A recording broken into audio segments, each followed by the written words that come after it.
Now, there was a question in the chat, and it's actually something that I was also wondering. So both of you probably have a very international network, for example, on LinkedIn, because you're dealing with different people from different parts of the world. But what is your strategy when it comes to posting? Sometimes what we see is like maybe you have a network of English speakers, of, let's say, Portuguese speakers, German speakers. Like, what content in which language should you be posting? What is your strategy there? I think that the key question here is who's your target audience? So I have a lot of people that speak a lot of different languages in my network.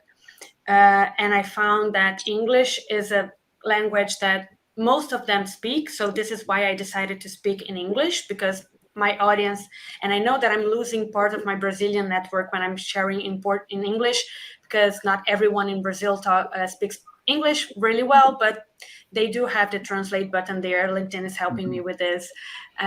So this is why I decided that English is my universal language when I'm sharing content. But it could be different. If my main market was Portugal and Brazil, then I would definitely shift and start sharing in Portuguese. So I think it's more about the audience that you have that will determine how you're going to communicate and engage, other than what I feel more comfortable with. I know that by writing in English, I'm going to do some mistakes. I'm going to have some typos, but that's just life. It's just trying to deliver the message the clearest way possible. I'm happy enough.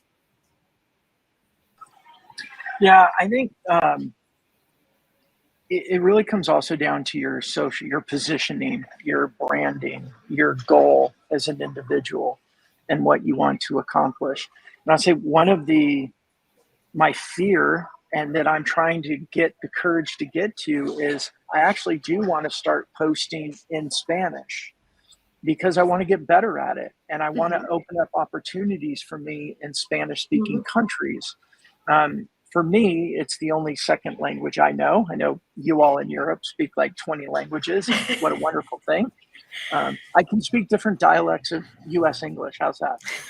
You know, but I think for everybody looking at this is, what is your brand? What is your strategy? What are you trying to accomplish? Does it become that you move like Mariana, strategically moved primarily to English for a purpose? Do you go back and forth because you want to keep people seeing you in both? Do you want to create some post in one language and some in another? Like, bottom line for me with everything LinkedIn, it's really everything in life, right? We need to be intentional. We need to be purposeful. So take the time to do the work and know, what are you trying to accomplish? And then go down that route.